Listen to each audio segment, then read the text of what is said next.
Assalamualaikum warahmatullahi wabarakatuh.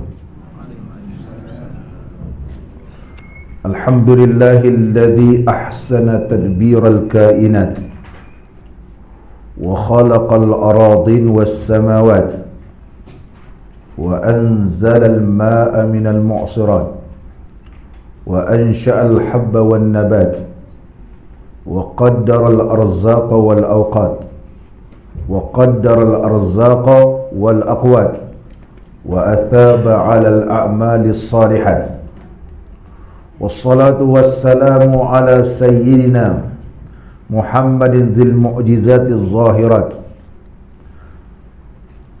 اللهم افتح علينا فتوح العارفين وارزقنا فهم النبيين وإلهام الملائكة المقربين يا حي يا قيوم يا رب موسى وهارون ونوح وإبراهيم ومحمد صلى الله عليه وسلم أكرمنا بجودة الحفظ والفهم وارزقنا الحكمة وثبات الذهن والعقل والحلم والعلم والنجاح في الدنيا والآخرة بحق سيدنا محمد صلى الله عليه وسلم يا رب العالمين. أما بعد.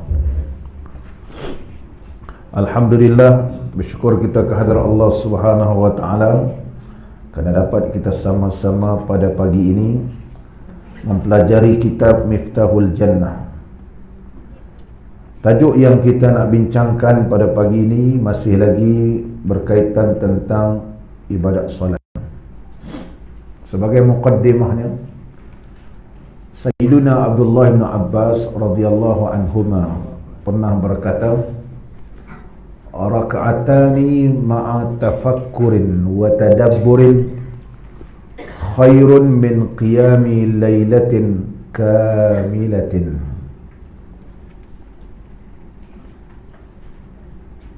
Abdullah bin Abbas radhiyallahu anhuma berkata, dua rakaat sembahyang yang dilakukan oleh seseorang itu berserta dengan tafakkur dan tadabbur itu lebih baik daripada sembahyang sepanjang malam. Sepanjang malam tu sembahyang. Lebih baik daripada bangun sepanjang malam. Kita sembahyang 2 rakaat tapi tadabbur dan juga kita tafakkur, itu lebih baik daripada beribadat sepanjang malam. Beribadat sembahyang malam tapi wal qalbu sahin, sedangkan hati ketika itu lalai. Wal qalbu sahin wal hal, ataupun sedangkan hatinya lalai an rabbih azza wajal, iaitu lalai pada Allah Subhanahu wa taala. Cukup 2 rakaat tapi khusyuk, tadabbur. Apa maksud tadabbur? Al-Imam Abdul Wahab Asy-Sya'rani rahimahullahu ta'ala menyebut dalam kitab beliau Tanbihul Mughtarin li Imam Asy-Sya'rani rahimahullahu ta'ala, maksud kata-kata yang diucapkan oleh Sayyiduna Abdullah bin Abbas radhiyallahu anhuma, muraduhu radhiyallahu an bitafakkur huna tafakkurul abdi fil adabi al-muta'alliqati bis salah. Maksud bertafakkur ketika mendirikan solat itu seorang hamba Allah ini bertafakkur dengan adab-adab yang berkaitan tentang solat. Bukan dia kata, bukan ianya bertafakkur tentang istimbat hukum. Bukan cerita hukum ni wajib, sunat, makruh dah. Tapi adab-adab ketika mendirikan solat. Dia tafakkur. Kerana apa sujud, rukuk ni, dia tafakkur setiap pergerakan dalam solat itu, sehingga dia rasa rendah diri dan tawaduk kepada Allah. Wa bihadratillahi azza wa jalla, dan dia bertafakkur dalam keadaan dia merasakan dia berada di hadapan Allah. Kerana apa? Fa innas salata, kerana sembahyang ini adalah merupakan tempat bermunajat kepada Allah. Tempat bermunajat. Kalau kita sembahyang dalam keadaan tafakkur, dan juga kita tadabbur di atas apa yang kita lakukan, itu lebih baik daripada beribadat sepanjang malam tapi dalam keadaan lalai. Dalam keadaan lalai. Diceritakan seorang yang bernama Khalaf Ibn Ayyub radhiyallahu an di kalangan tabi'in. Khalaf Ibn Ayyub radhiyallahu an annahu kana qa'iman fi salat. Dia ni tengah semayang, la daghathu zambur. Datang tebuan sengat dia. Fasala anhu damu, sampai mengalir darah. Tak tahulah zambur macam mana. Ini jenis macam tebuan yang besar sehingga mengalir darah. Wa huwa la yash'ur, sedangkan dia tidak ada rasa apa. Hatta kharaja Ibnu Sa'id fa'alamahu bidzalika, sehingga Ibnu Sa'id rahimahullah ta'ala memberitahu sedemikian rupa. Faghasala thawbahu, dan dia basuhkan baju si Khalaf Ibn Ayyub ni. Faqila lahu, maka dikatakan, diberitahu kepada Khalaf Ibn Ayyub, kamu ni telah disengat oleh zambur, seperti tebuan, benda yang berbisa, sehingga mengalir darah daripada kamu. Macam mana kau boleh tak terasa? Dia tanya. Jadi Ibnu Sa'id kata, kau tak terasa ke?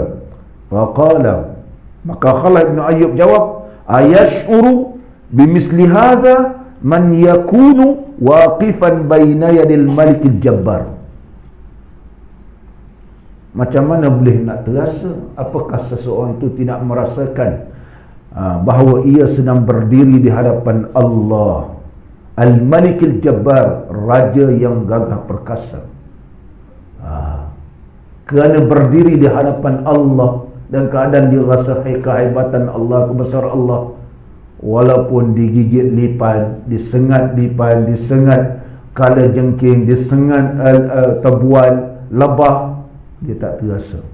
Wah, ini maqam yang tinggi. Faqila, maka ditanya begitu, wal malakul mauti ala qafahu, bagaimana boleh merasakan rasa sakit disengat sedangkan ia merasakan bahawa malaikat maut berada di atas pundaknya, di atas bahu dia. Wan naru an shimalihi, dan neraka berada di kirinya. Was sirat tahta qadamaihi, dan titian siratan mustaqim berada di bawah dua tapak kakinya. Ini siapa dia? Khalaf Ibn Ayyub radhiyallahu anhu. Untuk sampai ke tahap itulah, pengarang kitab kita ni cuba menghuraikan kaedah-kaedah untuk sampai satu tahap yang mana kita merasa seronok dan lazat beribadat kepada Allah Subhanahu wa taala. Masing-masing ada kaedah. Masing-masing mempunyai kaedah dan cara. Kita belajar ni, ini cara Tuan Syekh kita. Ini cara Tuan Syekh kita. Mungkin baca kitab Imam Ghazali, dia mempunyai cara dia. Imam Ghazali lagi panjang membahaskan di dalam kitab beliau Mukasyafatul Qulub, macam mana nak khusyuk dalam solat. Nak khusyuk dalam solat. Di antaranya yang disebut oleh Al-Imam Al-Ghazali rahimahullahu ta'ala dalam kitab beliau Mukasyafatul Qulub, Mukasyafatul Qulub, menyingkap tirai, menyingkap tirai, mukasyafat, menyingkap hati, menyingkap hati yang tertutup sehingga ternampak kebesaran Allah. Syekh, iaitu Al-Imam Ghazali rahimahullahu ta'ala, telah menyebut beberapa hadis Nabi SAW. Di antaranya bagi orang yang semayang ni nak rasa khusyuk, perhatikanlah hadis ini. Qala an-nabiy sallallahu alaihi wasallam, ma min muslimin yasjudu lillahi sajdatan illa rafa'ahu Allahu biha darajatan wa hatta anhu biha sayyi'atan. Sabda Nabi SAW, ma min muslimin, tidak terdapat mana-mana orang Islam yasjudu lillahi sajadatan, sujud kepada Allah ini satu sujud saja, illa rafa'ahu Allahu biha darajatan, melainkan Allah angkatkan darajatnya. Kalau semayang dah berapa kali sujud, sekali sujud Allah angkatkan kedudukannya. Isi Allah Ta'ala, wa hatta anhu biha sayyi'atan, Allah hapuskan dosa. Oleh sebab itu bila dia sujud, dia suka sujud, nak sujud lagi sujud, kerana telah dijanjikan oleh Nabi SAW. Ini dia antara kaedah yang untuk mendapatkan rasa keseronokan dan kelazatan ketika beribadat kepada Allah Subhanahu wa Ta'ala. Cuba kita tengok lagi sahabat Nabi SAW yang bernama Salman Al-Farisi, yang memberi idea membuat parit begitu luas. Kalau kita pergi tengok Khandaq ni, dia lah satu bukit, di bawah bukit tu sehingga bertemulah dekat dengan Masjid 7 ni, Masjid 7, Masjid Sama'ah ni. Tapi yang tinggal sekarang ni yang di atas saja, Masjid Fatah, Masjid Fatah di atas, yang Nabi SAW berdoa 3 hari dimakbulkan oleh Allah. Ulama kata Masjid Fatah ni di antara makanu istijabatid doa, tempat yang mustajab doa. Tapi ulama Wahabi kata tak mustajab, itu Wahabi.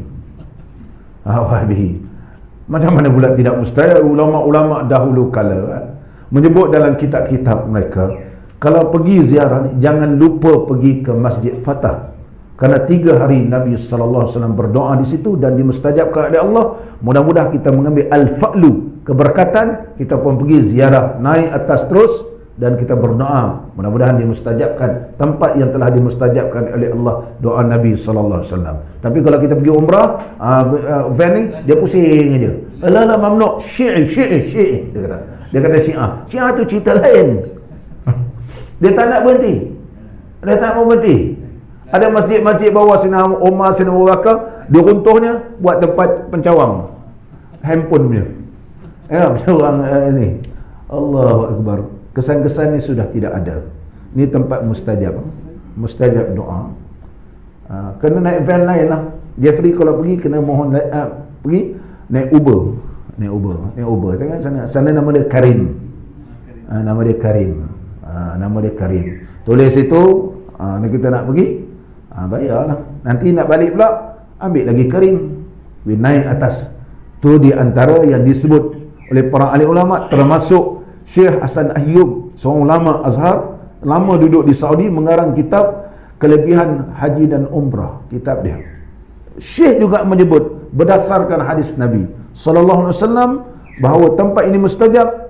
Kalau boleh jangan sampai kita terlepas pergi ziarah Masjid 7 ni, berhenti dan naik sampai Masjid Fatah. Dia buka, orang lain, bangsa lain pergi naik, orang Malaysia je, ni tak payah berhenti ya, tak payah berhenti ya.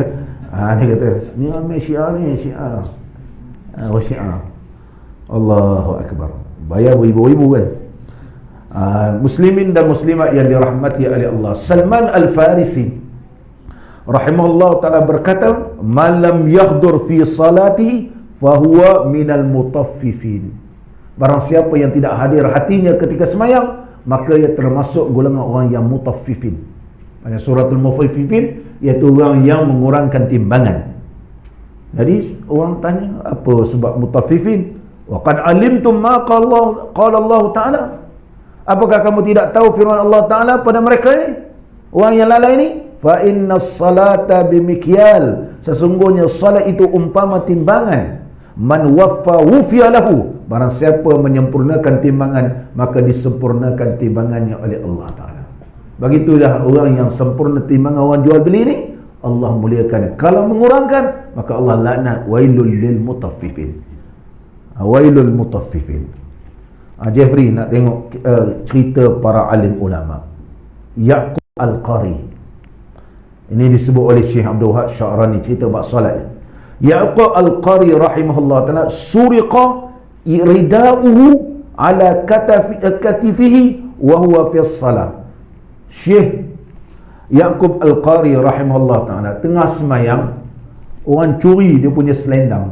Atau macam geng-geng Habib lalu letak rida kan, Sunnah Nabi SAW, rida dia ni mahal. Teringin kita nak mana Habib ni dah, mana dia cari kan. Masjid Seri Petaling tak ada jual. Nanti kita tengok dia punya rida ni kan. Kat Seri Petaling tak ada. Dah tu kita kata aku pergi Mekah, orang kata tak ada lah ustaz tu.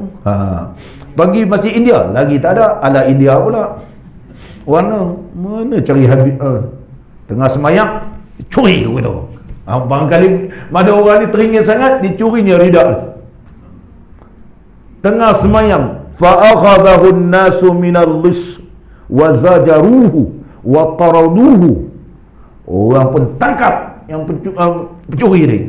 Bila tangkap pencuri ni, orang belasah lah dia.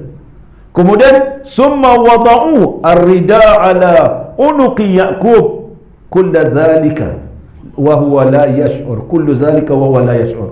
Orang pun ambil balik selendang dia ni, rida dia ni, letak balik atas tengkuk dia ni, sedangkan dia waktu solat tak terasa. Orang cakap, "Syekh, tadi ada orang ambil sana." Ya, dia betul tahu. Qultu wa kadzalika waqa fi asrina. Begitu juga kata Syekh Abdul Wahab Sya'rani, berlaku di zaman kami ini, di Sayyidi Muhammad ibn Anan rahimahullah ta'ala, wa huwa yusalli, dia semayang di Jami'ul Bahri, di Jami'ul Bahri, annahum saraku rida'ahu ala unuqih. Orang pergi ambil selendang dia. Sekarang ya banyak jual rida ni. Dulu mula-mula datang dengan Habib ni, kita kata mana cari rida ni, tak pernah jumpa kan. Ada contohnya orang nampak tengah semayang kau ambil ni kan. Jadi dia pergi ambil rida Sayyidi Muhammad ibn Anan rahimahullah ta'ala, wa akhadha wa ukhiza min al-lissi wa duriba wa turida. Orang nampak ada orang curi, bagi tangkap curi ni, belasah dia, dipukul dan dihalau. Wa waqa'ad dajjatun azimatun. Bila pukul mestilah punya sakit, Tok Syekh tengah semayang, kullu zalika wa huwa la yash'ur. Dia pun tak tahu. Tok Syekh tak dengar dia kata. Wa huwa akhiru man adraknahum min ahli khusyu'. Syekh Abdul Wahab Sya'rani kata, di zaman aku ni, itulah di antara aku pernah jumpa ulama yang betul khusyuk waktu semayang. Waktu semayang macam mana cara khusyuk, Syekh kita ajar lagi kita ni. Qala al-musannif rahimahullahu ta'ala wa nafa'ana Allah bi ulumihi fid darain. Amin. Soal, apa sebab solat asar itu 4 rakaat pula? Dia kata, kenapa semayang fardhu asar 4 rakaat? Jadi syekh kita berijtihad. Syekh kita berijtihad. Kita tak boleh petikaikan ini ijtihad dia. Ijtihad dia. Bila kita nak semayang fardhu asar ni, ini cara dia berijtihad supaya kita rasa seronok beribadat, rasa ada kelainan. Dia kata nak tahu sebab apa semayang asar ni 4 rakaat. Jawab, adapun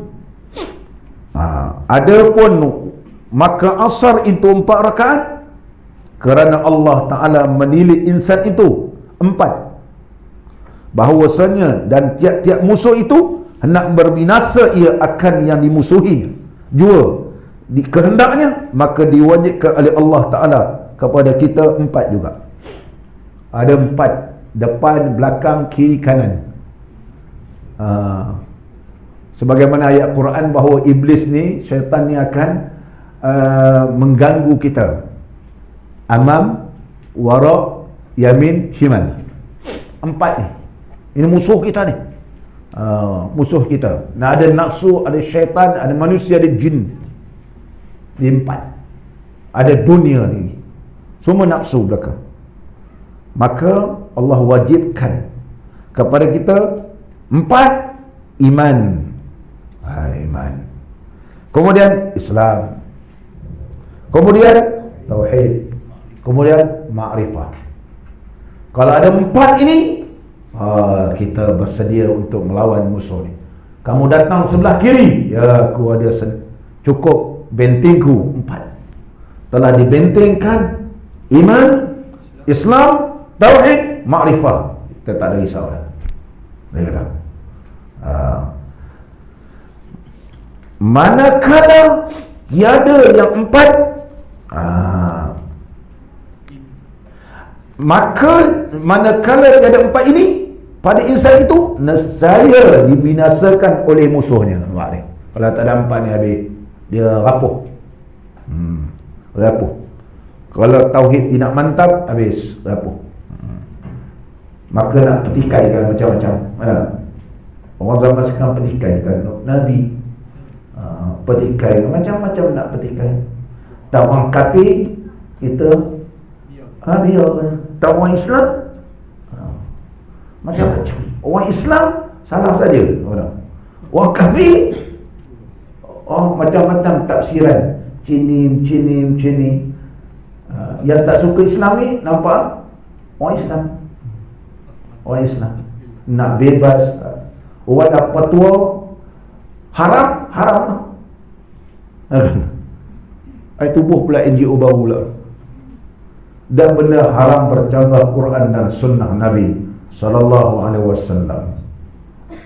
Maka kalau dah bertentangan dengan hukum Allah, kita fatwakan haram. Orang sekarang nak cabar pula, nak bawa pula mahkamah syariah untuk mencabar fatwa. Dan tak, orang Islam kita tidak menghormati fatwa, tidak menghormatkan orang ahli agama. Siapa nak hormat? Agama lain hormat Tok Sami dia. Hormat Tok Sami dia. Tak ada petikai pun. Tak ada kata Sami ni tak betul, sesat. Tak. Hormat begitu. Walaupun sesat. Sekarang tak boleh sebut sesat. Kafir pun sekarang ni minta diterjemahkan kepada lain. Tapi saya tak mau sebut. Ini benda dalam rasil, dalam kajian panel. Dalam kajian panel.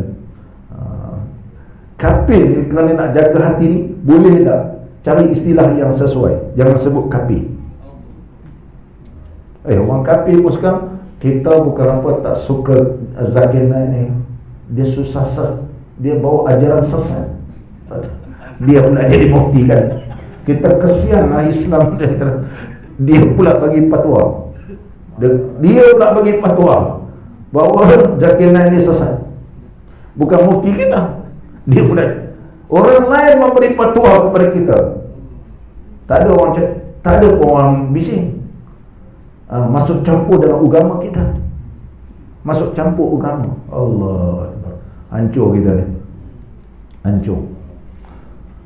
Kita sambung. Ni tak ada kena-mengena sesiapa. Tak ada kena-mengena. Jangan nak tanya. Allahu Akbar. Takut sangat masjid, terjemah rumah ibadat. Kafir tak tahu nak apa pula nak terjemah lepas ni. Orang ingkar tak boleh pula. Kami bukan ingkar. Macam mana tu? Nak terjemah dia. Tak selesai lagi ni. Lebih setahun dah. Nak terjemah orang tak beriman. Kita orang beriman. Kacau pula. Tak Islam. Tak Islam. Aku tak Islam. Islam, kita orang sejahtera pula. Islam pula kena terjemah agama sejahtera pula lepas ni pula. Kalau ikut semua kehendak orang ni, hancur kita. Kita kena ada stand. Kita mesti ada pendirian. Islam lah. Orang kafir kan?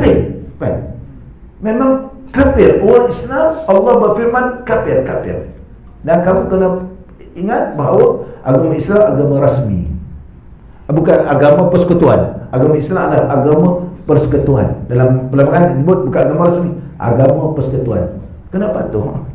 Sama balik kita.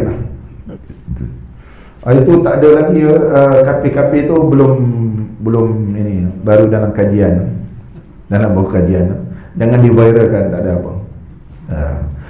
Dan makrifah manakala tiada yang 4 ini pada insan itu, nescaya binasakanlah oleh musuhnya. Allah. Kalau tak ada benda ni, musuh boleh binasakan dia. Maka wajiblah pada insan itu mengisbatkan zat Allah Ta'ala.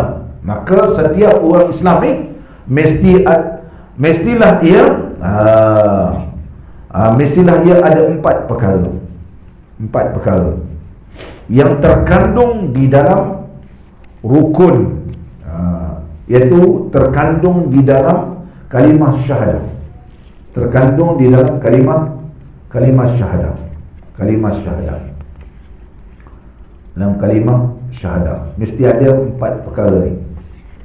4 perkara.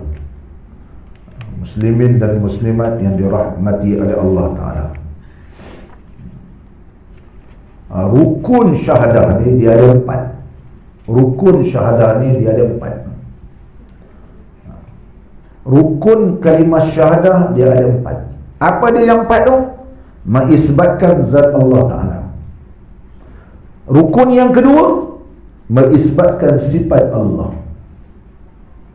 Rukun yang ketiga, mengisbatkan af'al Allah.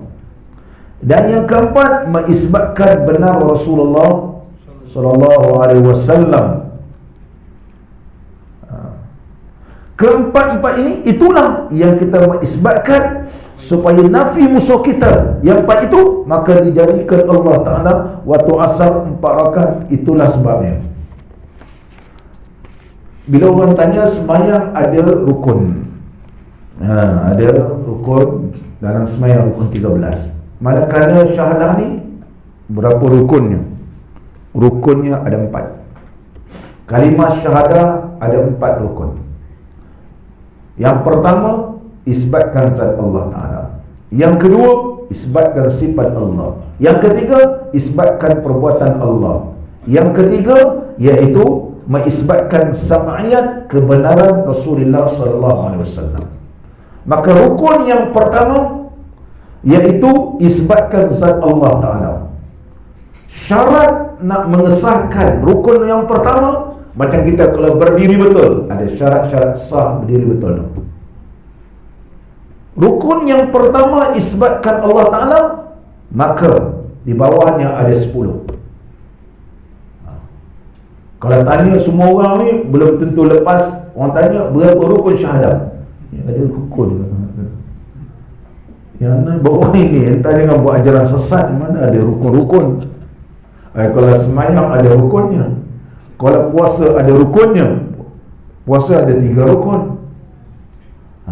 Zakat ada rukunnya, haji ada rukunnya. Haji ada rukun yang wajib.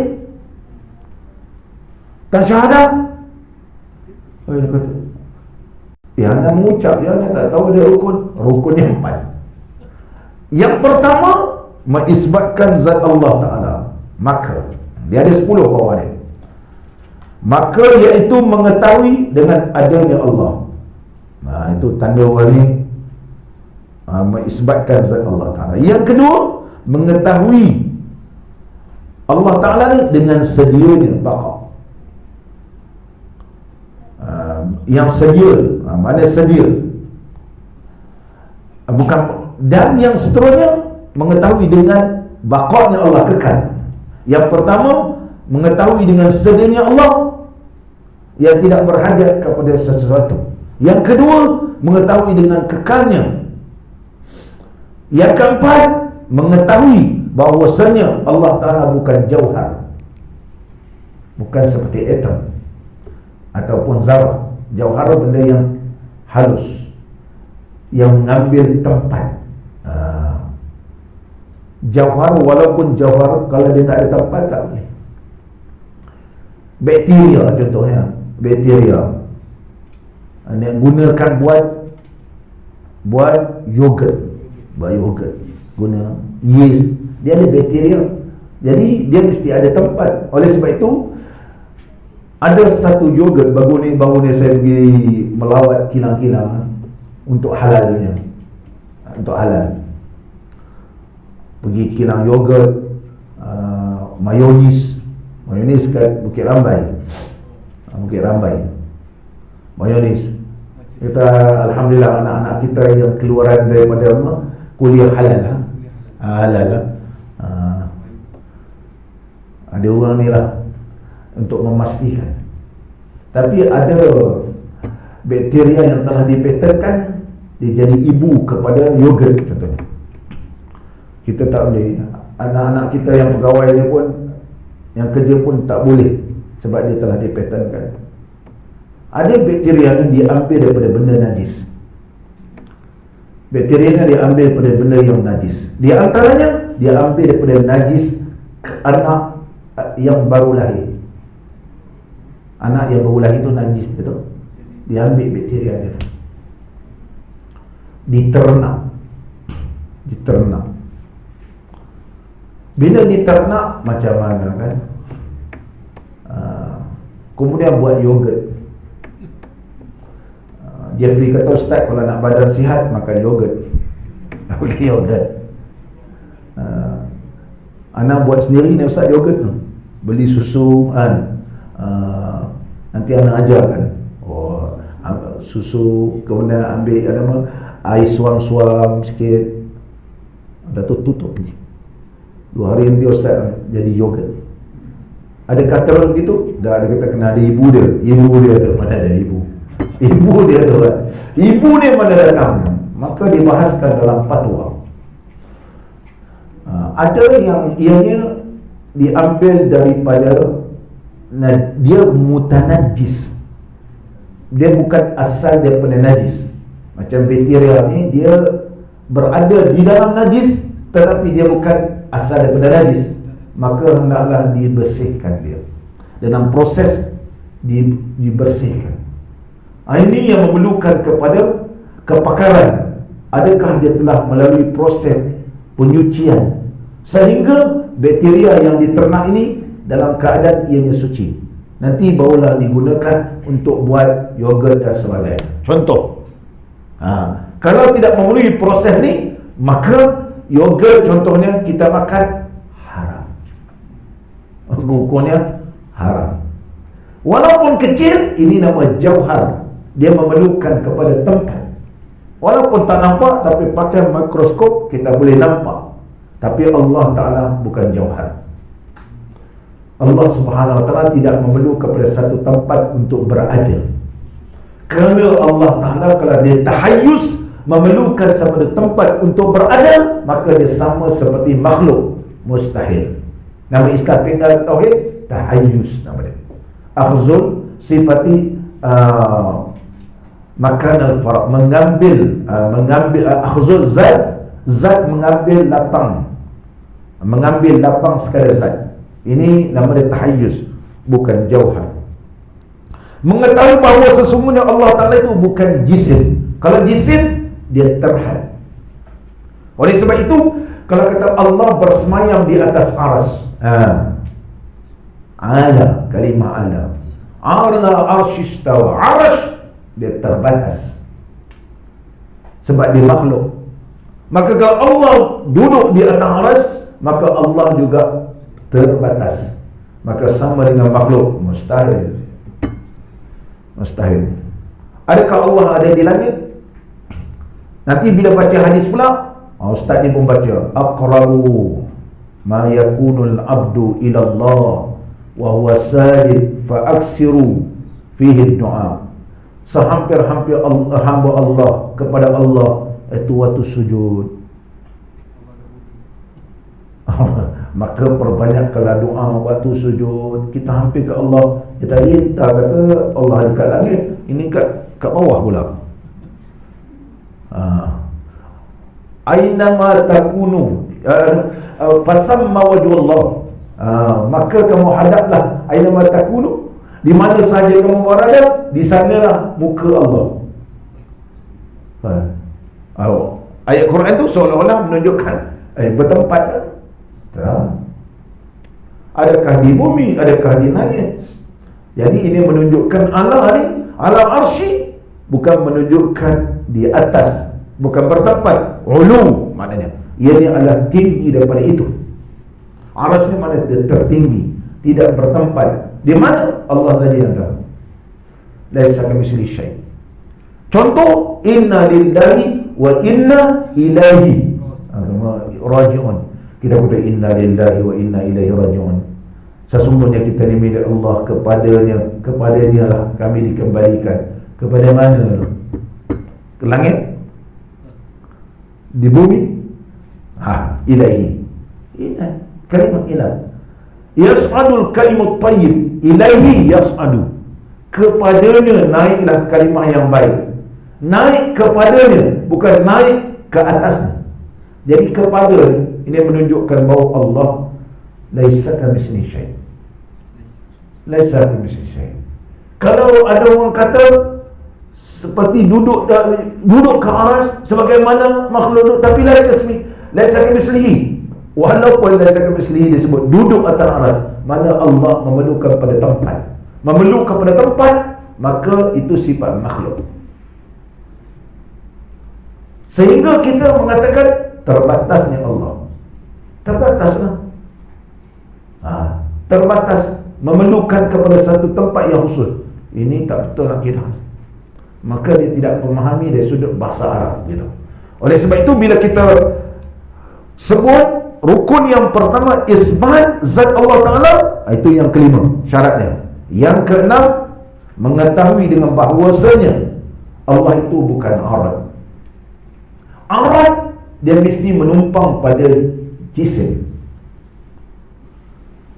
Kita tengok lansir itu putih. Sekarang putih ya. Kena 3 tahun lagi dia jadi pudar. Sebab dia menumpang pada jisim. Ni tika ni, kita punya kapet. Kena 2-3 tahun lagi, terutama di belah tepi, dia akan jadi pudar. Sebab dia Arab, dia menumpang. Kita sekarang ni sihat, menumpang pada badan. Ini sihat kan. Ni yang jenis tak tahan aircon, dah lah pasal aircon, dia kata kipas lagi pasang. Mak sebenarnya tak apa tahan. Pergi surau Ustaz Sudin, kipas pun pasang, aircon pun pasang. Dia orang ni kulit apa ni? Dia kata kita tak tahan. Ada orang pula tak tahan. Dah ada aircon, pasang kipas pula, buat usah ada aircon gitu. Nampak ni? Ni Arab, semua Arab. Panas, sejuk, sihat. Ni Arab nama dia. Arab ni ialah sifat makhluk. Ada kala sihat, ada kala sakit, ada kala dia demam, ada kala, nampak ni? Ini Arab. Muda, tua, gagah, lemah, semua Arab. Adakah Allah hari ini mengantuk, ni tak mengantuk? Tak.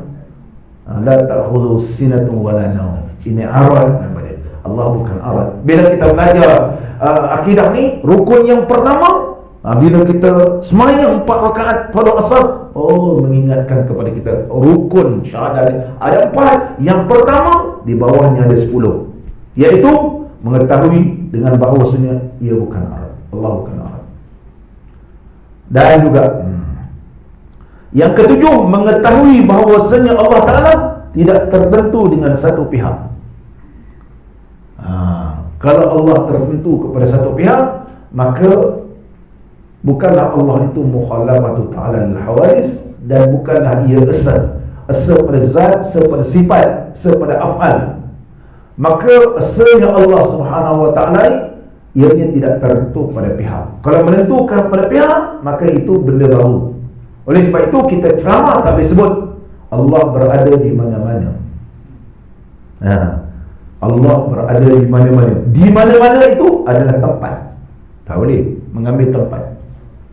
Alhamdulillah hari ini Allah bersama dengan kita. Bersama apa? Tentu Alhamdulillah Allah bersama dengan kita pada hari ini. Maka kita telah menyamakan Allah bertempat.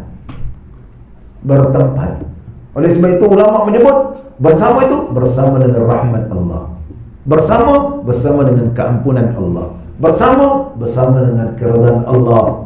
Maka kita hari ini bersama dengan Allah, bersama dengan rahmat yang Allah berikan, bersama dengan keampunan yang Allah curahkan, bersama dengan keridhaan yang dianugerahkan oleh Allah. Ini maksud bersama. Ini ilmu tauhid. Jadi kita bila semayang pada asar mengingatkan 4 rukun ni, ini tauhid. Supaya semayang kita ni dia tak sama dengan orang lain.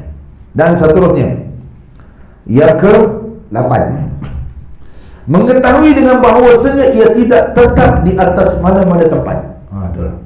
Kalau berada di mana-mana tempat itu bukan Allah. Tangan Allah berada di Hajarul Aswad. Tangan kanan Allah berada di Hajarul Aswad. Yaminullah fil Hajarul Aswad. Macam mana pula tadi ada di langit, duduk di atas aras, tangan macam tu, maka dia terbayang bentuk makhluk. Ini macam plastik man, tangan gitu. Nampak ni? Kalau budak-budak cakap gitu, dia terbayang Allah seperti makhluk. Yamin ini mendapatkan keberkatan. Sebab orang apa pun nak bagi semua tangan kanan. Bagi tangan kanan kan? Bagi tangan kanan. Mana yamin Allah, disitulah keberkatannya pada Hajarul Aswad. Maka tumpahan rahmat dan keberkatan ada di situ. Bukan semua orang boleh dapat berkat. Oleh sebab itu bukan senang dapat cium Hajarul Aswad. Hanya pilihan Allah. Hanya pilihan Allah nak bagi berkat, ini dapat. Alhamdulillah. Jeffrey semayang pada berkat. Ya Allah, aku datang jauh daripada Malaysia ni, badan aku kecil, tak sama dengan orang Turki, orang Iran, orang Arab. Kena sikunya patah gigi aku, ya Allah. Tangan dia orang keren-keren. Tak macam orang Indah tangan. Dia tolak tau, Allah terseliuh tangan.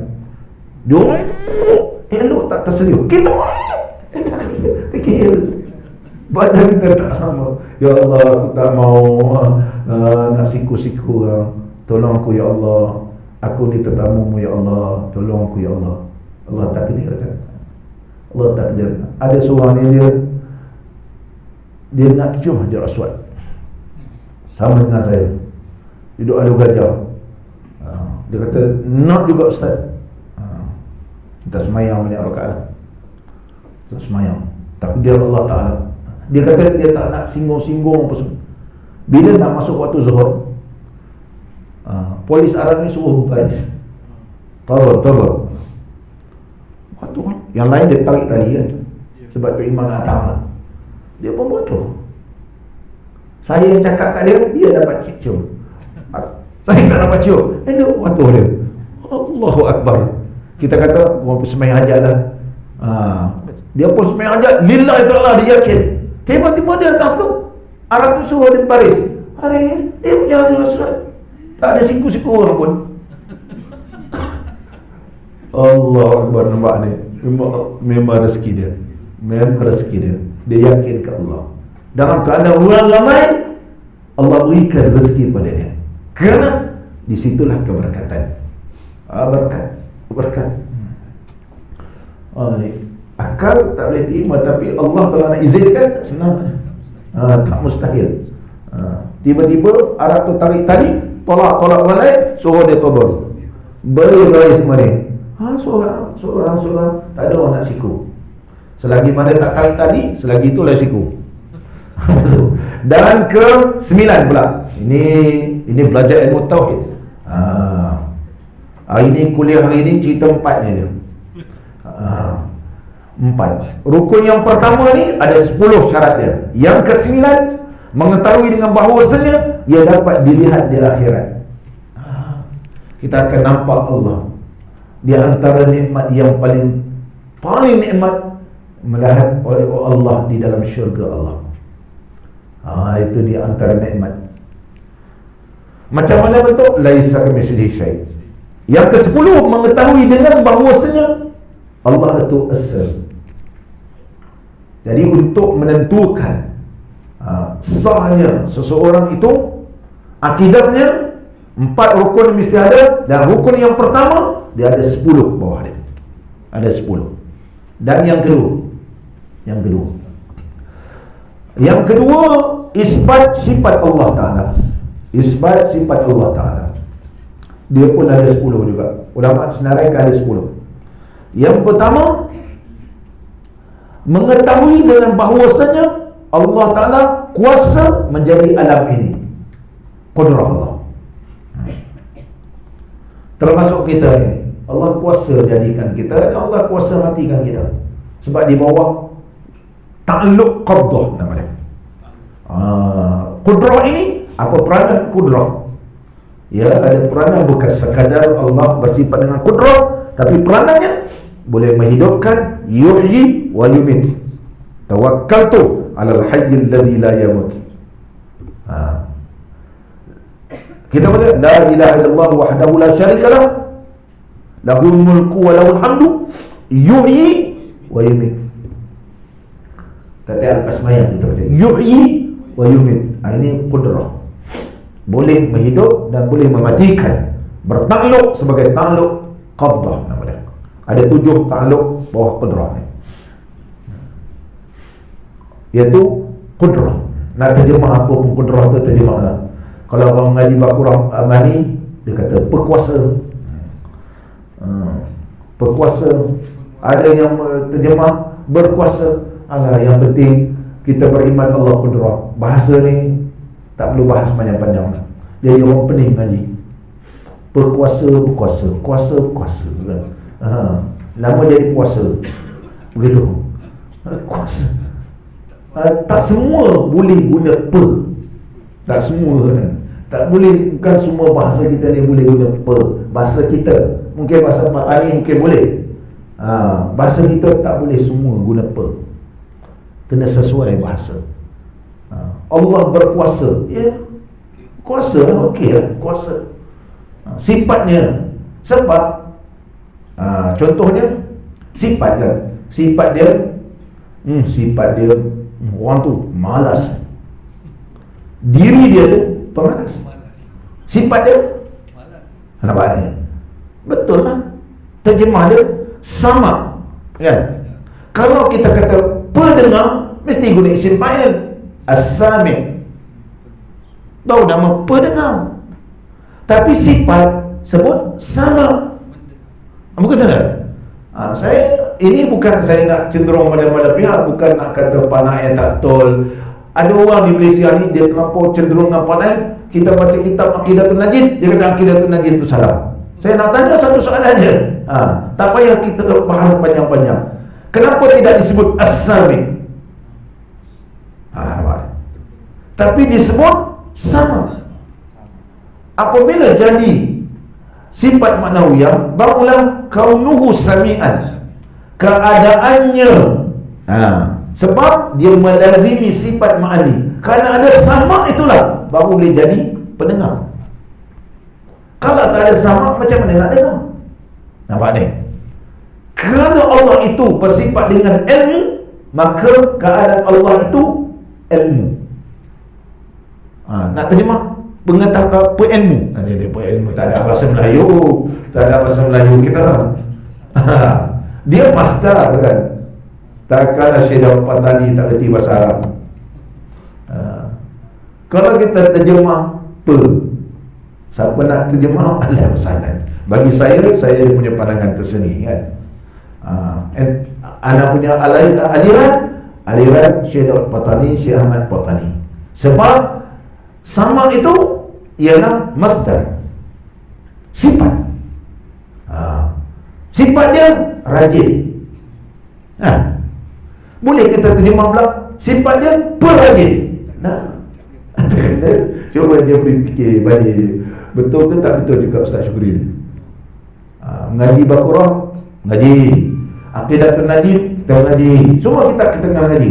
Kita bandingkan semua, betul ke tak betul. Malas ada sifat. Sifat dia tu pemalas. Diri dia tu pemalas. Sifat malas. Sifat Allah sama. Maka diri Allah itu barulah sami'. Kaunuhu sami'an, sebab melazimi sifat ma'ani, barulah jadi sifat manawiyah. Sebab kalam, maka kaunuhu mutakalliman. Kalau tak ada sifat sama, macam mana nak jadi mutakallim? Nampak? Begitu. Tak payah pening-pening. Ngaji Baqarah ni jadi pening. Saya dulu mengaji Baqarah jadi pening. Amrun itibari lah apa semua. Buat kalam ni amrun itibari. Sebenarnya benda tu amrun itibari saja. Kalam-kalam yang ada Quran ni kacau. Daripada aku faham dan sudah faham. daripada faham atau tak faham. Lebih baik baca yang boleh faham, tetap kita beriman Allah sama, Allah basar, Allah kanan. Dah cukup dah. Tak payah bicara lebat ni. Adakah menggugatkan akidah kita? Dari sudut terjemahan tidak menggugatkan. Yang penting sama, basar, kanan, faham. Dah cukup. Ini kanan, kanan perkata, perkata perlihat, pendengar. Sampai kiamat pendengar. Tapi mengumpat orang, kata orang kuat. Tak ada beza, tak ada beza. Nak belajar itu sebagai ilmu. Belajar kitab yang lain, kita belajar balik, kita boleh orang cerita perkata, ini mazhab satu aliran. Kalau orang ni kata berkata-kata, berkata disebut berkata sifatnya, maka menunjukkan diri Allah tu mutakallim. Kaunu mutakalliman. Senang apa? Tak ada berkata, macam mana jadi mutakallim? Betul? Betul belaka tu, betul belaka. Tak payahlah nak kita mencabar orang. Nanti ada pula wayang ni, dia cabar, tulis tu, saya nak berdebat dengan Ustaz Syukri. Tak payah berdebat dah. Yang penting kita beriman kepada Allah. Rukunnya ialah isbatkan sifat Allah. Yang pertama, mengetahui dengan bahawasanya ia kuasa menjadikan alam ini. Itu sifat Allah. Yang kedua, mengetahui dengan keadaan yang hidup. Allah itu Al-Hayat. Itu sifat Allah. Apa dia? Al-Hayat. Dan yang ketiga, mengetahui dengan keadaannya, yang mengetahui segala mawjudat. Allah tahu. Sebab Allah bersifat dengan sifat ilmu, bertakluk dengan ihatah, meliputi semua. Kita ilmu kita tak merangkumi, tidak meliputi. Ada benda kita tak tahu. Ustaz Syukri nak jadi doktor mata, tak boleh.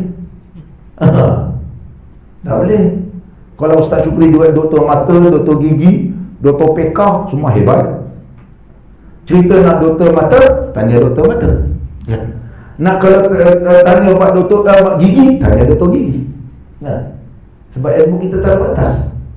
Doktor gigi pula nak jangan jadi ulama pula. Begitu, dia doktor gigi. Cerita mana gigi apa semua, okey kau hamdan. Tapi kalau bab PK, kau jangan cerita sebab kau bukan bidang ni. PK berkaitan dengan gigi, kau PK. Kita mesti ada ilmu kita terbatas, tapi ilmu Allah ihatah, meliputi semua. Sekarang ke akan datang, sama ada dalam hati, walaupun tak ada suara, walaupun semua, Allah tahu. Jadi bila kita beriman dengan sifat Allah, mengisbatkan sifat Allah, sentiasa berhati-hati. Sebab Allah tahu. Allah tahu. Ya'lamu sirra wa akhfa. Allah tahu, sama ada tersembunyi pun Allah tahu. Sama ada sir, akhfa, lagi tersembunyi pun Allah tahu. Dan seterusnya lagi, mengetahui dengan keadaan yang berkuasa. Namanya keadaan Allah qadiran. Mengetahui keadaan Allah berkehendak, iaitu muridan. Mengetahui dengan keadaan mendengar dan keadaan yang melihat, sami'an basiran. Yang ke-7, mengetahui yang keadaan berkata-kata, lagi menyucikan diri, menafikan segala yang baharu. Allah Subhanahu wa taala bersifat dengan sifat kalam dan kaunuhu mutakalliman. Dan yang ke-8, yang ke-9, mengetahui dengan bahawasanya ia yang qadim kalamnya. Kalam Allah ialah kalam qadim. Adakah Allah Ta'ala baru nak cipta Quran selepas Nabi diutuskan? Dah. Kalam Allah ni kalam qadim. Sebelum Nabi SAW ada pun kalam Quran ni memang ada pada Allah. Adakah Allah nak cipta sekarang, besok akhirat, besok aku nak tanya apa makhluk aku ni? Tapi Allah punya kalam qadim. Kalam qadim. Berkatanya Nabi Allah Musa alaihi salam, sampai sekarang kita tak tahu apa kalimat yang Nabi Allah Musa berkata dengan Allah. Hanya Allah bersebut wa kallamallahu Musa. Wa kallamallahu Musa taklima. Apa dia yang Nabi Allah Musa bercakap dengan Allah ni? Itu sebab kita akidah kita Asy'ariyah, wa kallamallahu Musa ni bukan Allah berkata Musa gini dah. Ialah Nabi Allah Musa mendengar kalam Allah kalam qadim Allah, dibukakan hijab sehingga terdengar kalam Allah. Tu mana wa kallamallah. Wa kallamallah. Allah berfirman, firman Allah. Kalau Allah berkata dengan Nabi Allah Musa, wa kallamallah Musa, apa dia yang Nabi Allah Musa berkata dengan Allah? Kalau ada mesti sebut mana dia. Wahai Musa, begini. Oleh sebab itu dalam mazhab Asy'ariyah menyatakan wa kallamallahu Musa, iaitu Allah membukakan hijab sehingga Nabi Allah Musa mendengar kalam Allah yang qadim. Kemudian tertutup hijab, kalam Allah adalah kalam yang qadim bagi Allah. Tak ada yang baru. Tak boleh nak fikir pula, nak cakap macam kita nak fikir, cakap apa semua. Itu lain, itu kalam yang baru. Dan yang berapa tu? Yang ke-9, mengetahui dengan bahawasanya yang qadim ilmunya. Itu makna kita mensabitkan, isbatkan sifat Allah, ilmu Allah ialah qadim. Dan yang ke-10, mengetahui dengan bahawasanya yang qadim iradahnya. Iradah Allah ialah bersifat qadim. 10. Dan rukun yang ketiga, bila kita sembahyang asar, mengingatkan 4 rukun ini. Jadi lain macam. Sembahyang kita mengingatkan isbat sifat Allah, isbatkan zat Allah Ta'ala. Yang ketiga, mengisbatkan af'al Allah, perbuatan Allah. 10 juga ulama tauhid sebut. Yang pertama, bahawasanya segala perbuatan hamba itu makhluk bagi Allah. Perbuatan kita ni makhluk. Kita berjalan, makhluk. Kita makan, makhluk. Sekarang kita boleh makan tempe, boleh? Nampak tempe, Allahu Akbar. Tempe goreng, tempe rebus, tempe macam-macam, sapu habis. Tiba sumbat jantung. Orang kata jangan makan kacang banyak-banyak. Di antaranya tempe kurangkan sikit. Jeffrey pun tak makan tempe dah. Saya takut sumbat balik. Takut sumbat. Ini semua makan tetel, semua makan. Sekarang dah dia kata anak dah serik dah. 2 sumbat dah ni, dia kata. 2 sumbat dah. Nampak ni? Itu tanda apa? Af'al kita adalah terbatas. Semua af'al kita ni adalah merupakan makhluk Allah. Makhluk nama pun makhluk. Allah nak bagi sumbat pun boleh, Allah tak bagi sumbat pun boleh. Kalau kau tak jaga makhlukku ini, kusum jadi sumbat. Kalau nak baik, kena jaga begini. Nampak ni? Makhluk. Sebab kita tak ada kuasa, melainkan la haula wala quwata illa billahil aliyyil azim. Yang kedua, bahawasanya segala perbuatan itu usaha bagi hamba. Kita buat ni usaha tapi dengan keizinan Allah. Itu sebab kita menyebut la haula wala, tidak ada daya dan kekuatan illa billah, melainkan dengan pertolongan Allah. Dengan billah, biiznillah, dengan izin Allah. Kalau tidak, takkan jadi. Yang ketiga, bahawasanya segala perbuatan itu dikehendaki oleh Allah. Semua kehendak-kehendak, segala perbuatan itu adalah merupakan kehendak Allah. Kehendak Allah. Allah kehendak begitu, ada sebabnya. Kita contohnya, kita buat-buat berlaku, ada hikmah di sebaliknya. Jangan kita memprotes Allah. Oleh sebab itu kita menyebut inna lillahi wa inna ilaihi raji'un. Bila tiba bersimbah, kita kembali kepada Allah, ada hikmah dia. Dan yang keempat, bahawasanya Allah Ta'ala melebih dengan kejadian dan reka bentuknya. Tidak ada yang boleh mengatasi ciptaan Allah, sebab Allah namanya Al-Badi', Badi'us samawati wal ard. Indah kejadian Allah, indah Allah jadikan kita. Kita bersyukur dengan kejadian Allah. Jeffrey tak putih kulit pun tak apalah, syukur. Mungkin ada kelebihan lain. Ada kelebihan lain. Macam saya kulit hitam, tak apa, syukur. Ada orang kulit hitam, Allah bagi kelebihan lain. Ada orang kulit putih, Allah bagi kelebihan lain. Terima kasih, syukur ke Allah. Mesti ada hikmahnya gitu. Bahawasanya yang kelima, harus bagi Allah memberati akan perkara yang tiada kuasa. Asalnya kita tak mampu, tapi harus bagi Allah. Tapi Allah tidak akan memperberatkan illa wus'aha. Tapi harus. Contohnya semayang 4 rakaat, harus Allah tak nak bagi 2 rakaat, tapi Allah tengok hamba Allah ni, Allah bagikan. Kalau kamu bermusafir, boleh buat 2 rakaat. Nampak ni? Tapi harus kalau Allah tak nak bagi, harus. Dan yang keenam, bahawasanya harus bagi Allah menyakiti dan mengazab akan makhluk. Harus, tidak wajib Allah azabkan. Kalau Allah nak azab itu, oleh sebab itu kalau engkau azabkan ya Allah, maka engkaulah yang lebih adil. Kalau kau ampunkan, engkaulah ya Allah yang maha pengampun. Ampunlah dosaku ya Allah. Minta Allah ampunkan. Dan oleh sebab itu harus bagi Allah. Jadi kerana harus tu, Allah boleh ampunkan kita, Allah boleh selamatkan. Tadahlah tangan mengharap supaya Allah berikan keampunan. Ini rukun yang ketiga tadi. Yang ketujuh, bahawasanya tidak wajib atas peliharakan aslah. Ini cerita ilmu tauhid, aslah dan salih. Ini ilmu tauhid. Allah Subhanahu wa taala, itu kuasa Allah. Allah nak bagi yang terlebih baik. Yang baik itu hak Allah. Itu adalah di bawah af'al Allah. Dan yang ke-8, bahawasanya tidak wajib kenal Allah melainkan dengan syarak. Oleh sebab itu kita nak mengenal Allah ni mesti dalil daripada Quran dan hadis Nabi SAW. Sekurang kelak ada dalil naqli dan juga dalil akli. Apa tanda ada Allah? Adanya langit dan bumi. Itu akli. Apa tanda dalilnya ada Allah? Allahul ladzi khalaqas samawati wal ard. Allah lah mencipta langit dan bumi. Sempurna tauhid dia, af'al dia. Yang keenam, bahawa bangkitnya segala rasul itu adalah harus, bukan wajib Allah utuskan rasul.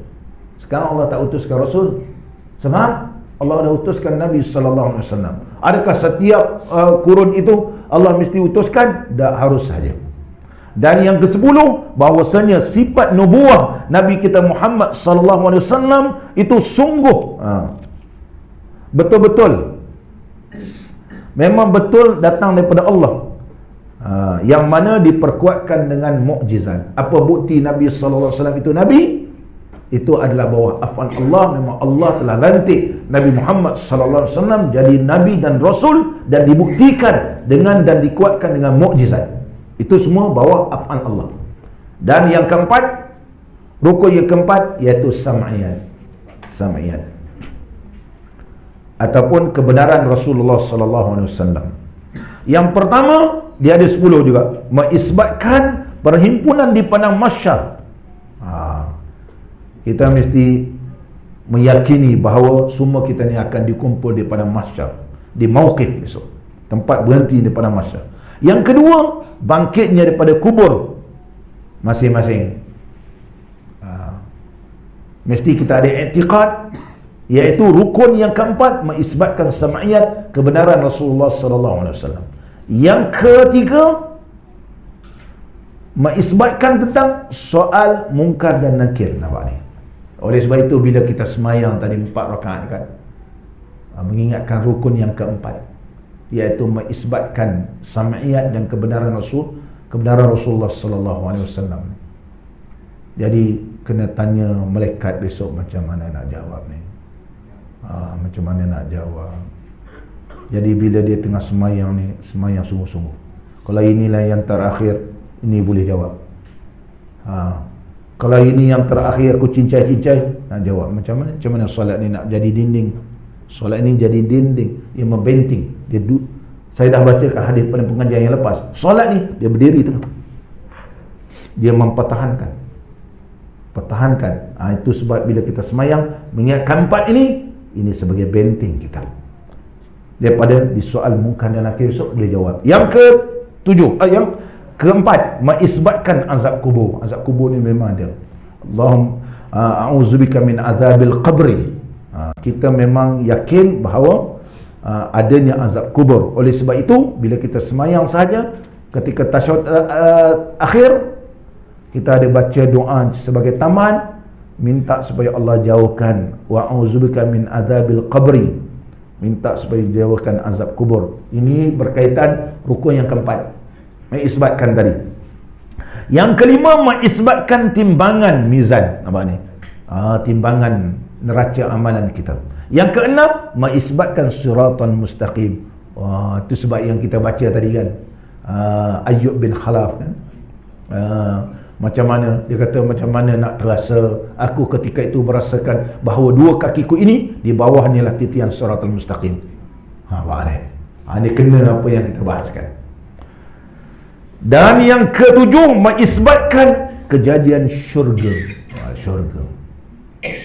Dulu kita telah bacakan bagaimana seorang ulama bila ditanya macam mana Tuan Syekh semayang, dia kata, aku waktu semayang membayangkan bahawa syurga di sebelah kananku, neraka di sebelah kiri. Syurga sebelah kanan. Maka bila dia semayang ni, dia stabil, sebab dia tak mau jatuh ke api neraka. Ini cara ulama, yang disebut oleh Al-Imam Al-Ghazali rahimahullah ta'ala. Kerana itu di bawah rukun yang keempat, iaitu isbatkan sam'iyat, mengisbatkan benar-benar ada syurga. Bukan ada orang ceramah syurga tu, ni syurga lah, kita rasa seronok ni syurga. Ini jalan sesat ni. Mengajar kita ikam, kata mana syurga, ni syurga lah, seronok ni syurga. Syurga tu kenikmatan, kita rasa nikmat kenal Allah. Syurga dalam dunia, syurga. Itu takwil. Kita sudah menukar ada pula syurga zahir, ada syurga batin. Itu istilah yang tak betul, istilah tak betul. Syurga, kita beriman pada Allah, yang Allah jadikan uiddat lil muttaqin. Wasari'u ila maghfiratin min rabbikum wa jannatin 'arduha as-samawati wal ard uiddat lil muttaqin. Nak dapat syurga, segeralah kamu mencari keampunan Allah. Wasari'u ila maghfiratin, mencari keampunan Allah. Wasari'u ila maghfiratin min rabbikum wa jannatin 'arduha as-samawati wal ard. Dan syurga ni dia punya luas dia, lebar dia, keluasan dia lebih lagi daripada langit dan bumi. Semua ini disediakan oleh Allah kepada orang yang bertakwa. Betul dalam Quran ada sebut syurga. Mengisbatkan akan kejadian neraka. Ada neraka. Jangan main-main. Biarlah aku masuk neraka. Orang kita Melayu, kau jangan main-main masuk neraka. Betul lah. Aku je lah masuk neraka, kau mana balik main-main dengan kalimah neraka. Sebab tu disebut neraka ni, takut kita. Itu tanda orang yang mengisbatkan sam'iyat. Dan yang ke-9, mengisbatkan segala hukum. Jadi imam, ketua negara dan kerajaan, dan syarat jadi imam. Ini kena mesti faham bab agama. Walaupun ada pandangan ulama kata bahawa melantik pemimpin ni bukan dalam rukun, bukan akidah. Ya, memang ada dalam kitab Matan Jauharah sebut begitu, tetapi mesti melantik orang yang adil. Kalau begitu, kita lantik jadi imam dalam semayang tu, apa tujuan dilantik jadi imam? Suruh kita sembahyang berjemaah, supaya imam ni menjadi contoh, membawa kita bertakwa kepada Allah. Boleh imam ni tak tahu reti, tak tahu hukum, boleh jadi tu imam. Bab semayang kita pertahan, tak ada orang lain nak jadi imam, baca pun tak betul. Nampak ni, sujud pun tak betul, tak tahu ke sujud ni kaki. Betul. Itu sebenarnya simbolik. Kalau semayang pun kita syadid, bersangatan nak jadi ketua, apatah lagi ketua negara. Kalau ketua negara tidak menjuruskan kepada takwa kepada Allah, rosak kita. Rosak kita. Kalau semayang jadi rosak, apatah lagi kalau sebuah negara lagi rosak. Ini kena isbatkan. Kena isbatkan gitu. Ini cerita tauhid, ini bukan cerita politik, ini cerita tauhid.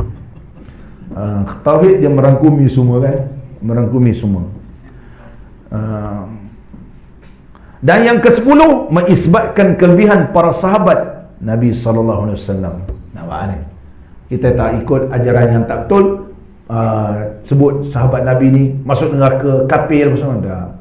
Kita ahli sunnah wal jamaah. Rukun yang keempat, iaitu sam'iyat, kebenaran Rasul sallallahu alaihi wasallam.